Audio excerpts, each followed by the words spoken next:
Catching trout and salmon is hard. In fact, it's probably one of the harder species of fish to actually get in New England. But today I'm going to be showing you a surefire method to actually catch trout while trolling for them off the back of your boat. We're fishing today at beautiful Lake Winnipesaukee. And over this weekend, I'll show you exactly how me and my team got a whole bunch of lake trout, some salmon, and rainbows on board for this epic adventure out on the water. First thing up is covering bait. So what we want to do here is use a whole bunch of trolling spoons or flies that mimic what is in the current body of water for feeder fish. So as you can see here, I have a clear mix of stuff that would represent bait fish that live in Winnipesaukee. Along with that, I have some representations of flies that would cover that. So we got stuff like perch, rainbow trout, brown trout, smelt, and alewife. Along with that, scent's always good too, so a little bit of smelt oil will do the job. Now, since this is lake and pond fishing, we have to get deep in the water because the trout aren't going to be sitting on top. So there's two methods we can use. Lead core here, which as you can see is essentially a way to get the line deeper in the water column. It's heavy weighted line in the middle, so it sinks, and that's why you have this nice little fancy counter here on the top of the reel. About one color will let you sink 6 feet in the water if you're going 1.7 to 2 miles per hour.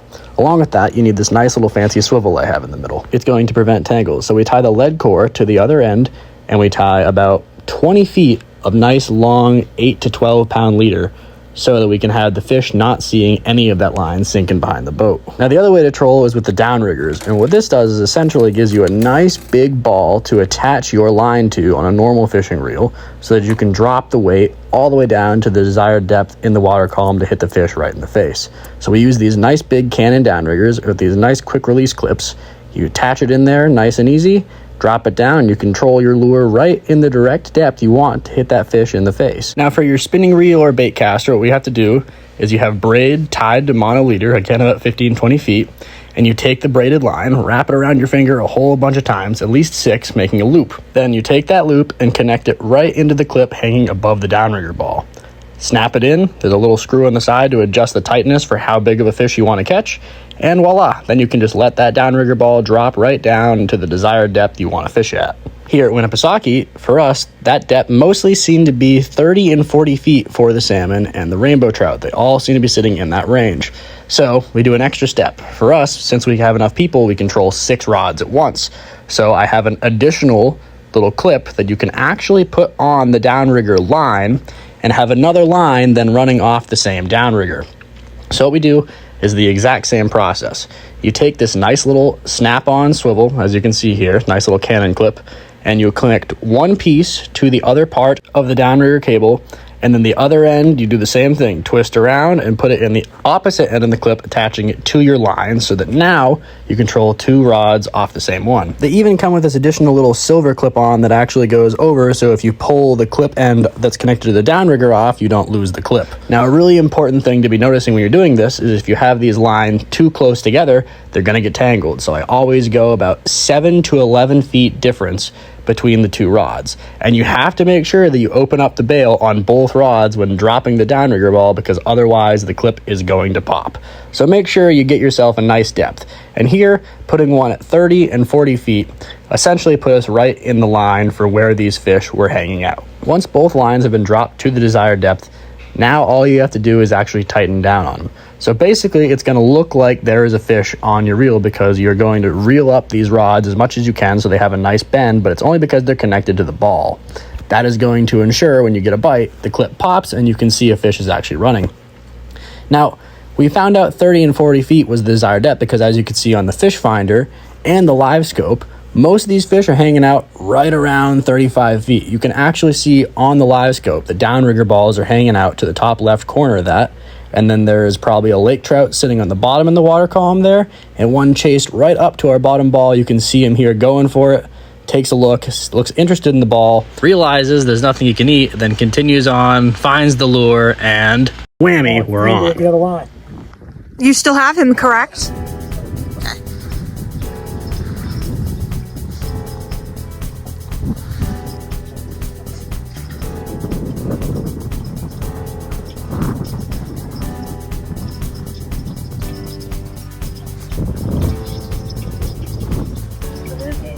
It's a rainbow? Yeah. Hold up. Walk.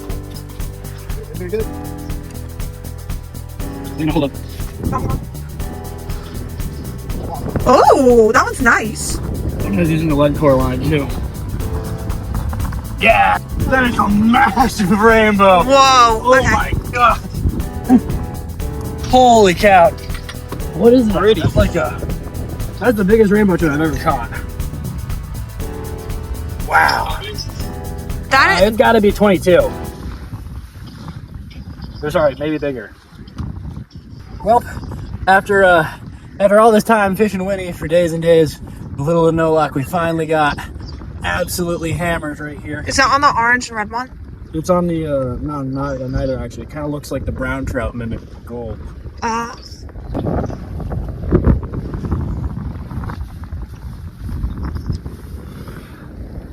What a pretty rainbow trout. Oh yeah. That's awesome. Now, once you find one, you waste no time to get all the rods right back in the water. So we got all 6 rods ready to go. And the next thing you can kind of do here is once you start finding them, you can start and stop the boat periodically to get that spoon to fall nice and slow, bring in some more fish, or you can make slow turns. This is effective because the slow turns or putting the boat in neutral is going to allow that spoon to really flutter, and that action is more often than not when you get those strong bites. Continuing on in a straight line works, yes, but when you get the spoons to fall like that, the fish hammer it. It's an extra little boost if the bite's not good. Oh, hey, right there, right there. Oh my gosh.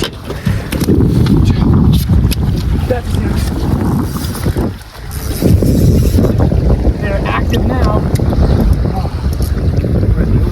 Yep, right. You good?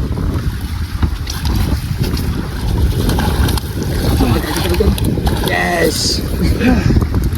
Oh. Well, finally, amongst the chaos, we have found the pattern and the lure that is working. This thing looks like a very, I don't know, it looks like a very golden brown trout almost. I think it's supposed to mimic a shad, but we've been out here pretty much the whole day. We missed the morning bite because the boat battery was dead. And now, as you can see, it's a stormy, chaotic mess all around us. I mean, we sat out here for like 40 minutes in absolute downpour with a whole bunch of lightning strikes. But we sat through it because we figured it'd be worth the wait. And now we got ourselves another nice, pretty landlocked salmon to go along with that monstrous rainbow trout that we just got. So, as you can see, the bite is Oh, that one's pretty. definitely starting to pick up. And that is a nice salmon, folks. So, you know, day 3 in Winnipesaukee, first few days, only that one laker. And now it's starting to pay off. We're gonna drop back down. We're hitting them all at 35 feet. If you want to check out the screen right here, we can actually see all of the downrigger balls on the live scope. Yep. Sitting right below 20 feet. Those 3 markers right there. It is right on the money.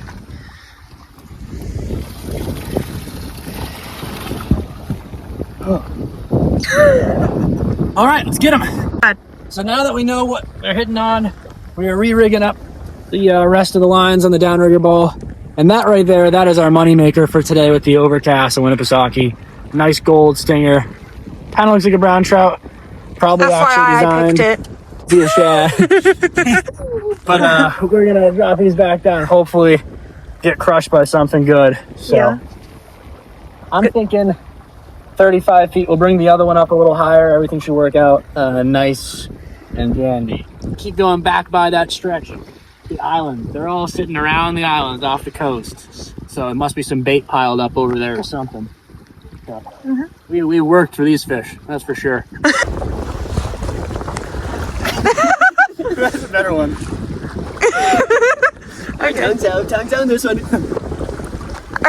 Starting to get a little bit darker now, and felt a few little taps on the side, so my guess is going to be a little rock bass she's pulling up, but we will find out temporarily. A lot of marks swimming right around on the downrigger balls, so should be exciting to see if we get a salmon again here shortly, just nearing sunset. So the last bite for now, and then tomorrow morning we're gonna wake up at 3:30 for the 3rd time in a row. Lovely. And see if we can hopefully get stuff before the wind comes through. Looking like it's gonna be about 20 knots. That might hit us pretty hard in this boat because it's pretty low to the water, but we're still gonna get out there and see if we can make something of it. So Let's see what she's got. You don't need the net. It's gonna be a rock bass. I don't. What did I say? Rock bass. Put him in. Oh, pesky little bugger. We'll hold him up. Well, Oh, he already came off. He's jumping on you. Oh, you almost had him that time. I know. Closer. Ah, there you go. Oh, he's so Look at slimy. that. Solid work right there.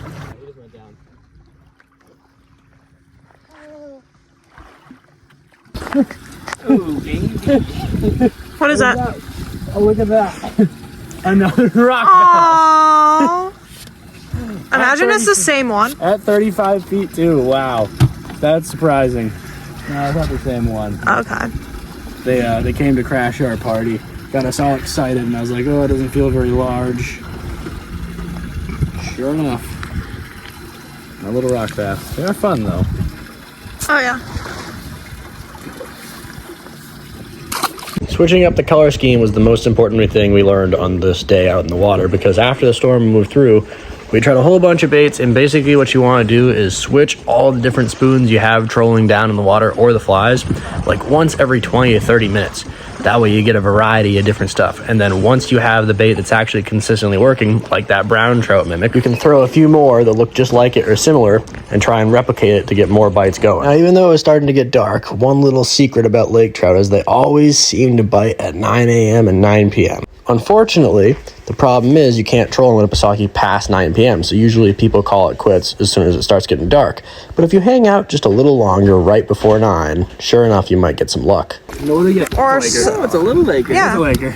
I said it was Laker. It felt like it was on the bottom. Oh yeah. We'll take that. And finally, after fishing the Rosemary's Baby, which is my all-time favorite trolling spoon, as you can see right there. That's the first lake trout I've ever caught on it after trying for so long in spec. So, pretty cool. Look at that, folks. Nice little laker.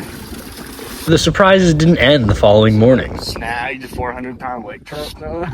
That or a snapping turtle with really dull teeth. Nope, with a bag of some sort. Mmm. You know what they say when you find Well, you never know. Now, if you've been trolling for a long time, you'd understand this, but for those of you who don't know, see how I'm fighting the fish on the back here? It's very important that whatever rod the fish strikes on, you try and keep the similar angle while reeling the fish in. If I hooked it on the lead core, for example, and the rod is pointing straight out, you don't want to point the rod tip towards the back of the boat because it allows the angle of the hook to change, and it's actually more likely the fish will be able to then slip the hook out of its mouth. Whereas on this one, it was on the downrigger, and so all I do is try to keep the rod tip up and then pull him to the side of the boat that's convenient so it doesn't get tangled in the other lines. Well, that's a good way to start the morning off. Oh yeah. Nothing crazy. It's probably like a little mini guy, probably 15 and 16 inches. But again, It's pretty. on the Rosemary's Baby. There we go. And nice, pretty little lake trout right there. He's a little small, so I think I'm gonna let him go. But let's get those leeches out the back right there. See those? Ew, worms? ew, no, yeah, get up. Yeah, take a video of that. Take a video of that. Yeah. Make it a short. On my thumb now, he's got those parasites. Yum. Ugh. All right, buddy. We're gonna let you go back down to the water, and hopefully hook up another one. Cool. Now, one last very important detail is that if you don't have fish finder or scope or anything like that, you need to be having your lines all at different depths to try and kind of figure out where these fish are sitting. So the nice thing about throwing the lead core is we control usually between like 18 to 30 feet of water, so they sit higher up. Whereas I connect to the downrigger clips, we have those usually in 40 to 50 to 60 feet. Depends how shallow water you're actually fishing. But it's good to have a range like that because you can narrow down where the fish are biting, the colors, the speed, and all those three together will really put you in the fish. When hits it? Oh, it's the rare helicopter fish. No, it's definitely got to Helicopter fish. Oh my god. Here's a foul hook going for a hook. Nice one, Kay. A little bit bigger than the last one. Aww. Oh, these things. We'll put you on these 5 inchers. It's a monster. Other like on the left. Oh my god. He's close. Walk forward. He's pretty big. Ooh.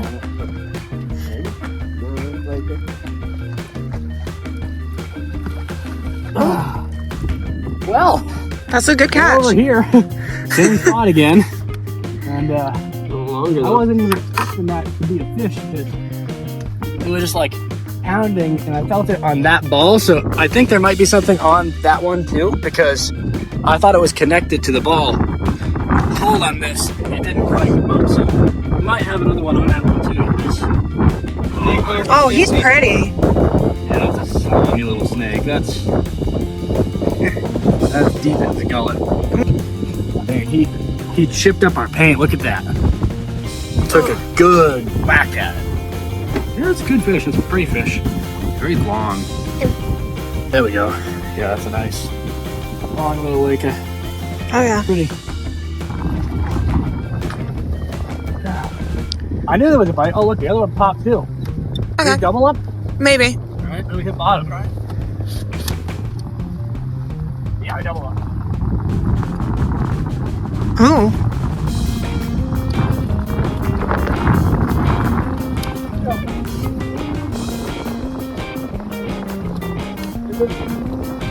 Ooh, that one's nice. Yep. Who's it not? Oh, he's jumping.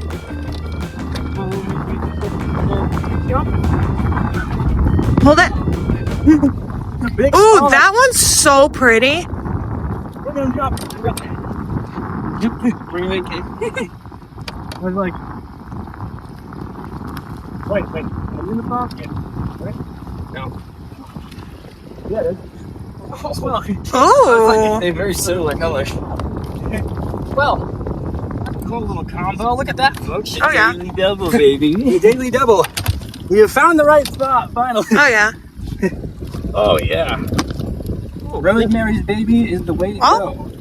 That's all we've been seeing them on today. And this is pretty cool. Why is he eating my shorts? Baby, his name is Bart. All right, so hopefully you can see us good here. But this is a smallmouth bass, and that is another nice lake trout. Something unique about the smallies. So the difference between a largemouth and a smallmouth, usually you can tell is the eyes. They're a little bit more red in the smallies, and as you can see, the lateral line. You're not keeping that one? Oh no, keep him. Yeah. So the nice thing about him here, right? The stripes will go down the sides like in one horizontal line on a largemouth bass, a black line. Smallmouth, it's not like that. They got these nice brown colorations to them, and if anything, if there's stripes, it's actually vertical. So there'll be bars going up and down the sides like this. Pretty fish. We're gonna let him go, and that's another good lake trout. We're gonna get some nice clean fillets for dinner. So back he goes. The bite has been way better today. We found a spot that's got cover from the wind, and this is our 4th day out here in the water. It's been slow, so I'm glad we're finally getting into these fish here. We're just gonna keep trolling around in this cove and hopefully it works out. But you know, that's the go-to. Oh boy. Got him. Yeah! That's a little bit of a smaller lake here, so we're gonna let him go. But trout, ever? Have you caught a lake trout? Yeah, that's Look at that. You put them in the sun? Don't want those. We don't want those. Help take them off the poor fishies. Yeah, that's how it's done. Done. And off he goes. Alrighty, so we had a pretty decent day out here at Winnipesaukee. We got a few nice keeper lake trout. We're gonna bring these home to fillet to wrap up the end of the day. All in all, we brutaled through all the storm, got out in the water, did what we could. We caught as many as we could. We ended up getting more Lakers in the end than anything else. I think we got 6 total this trip. We got salmon, rainbows. All in all, some good meats coming home with us. So whack that like button and subscribe to catch more fish.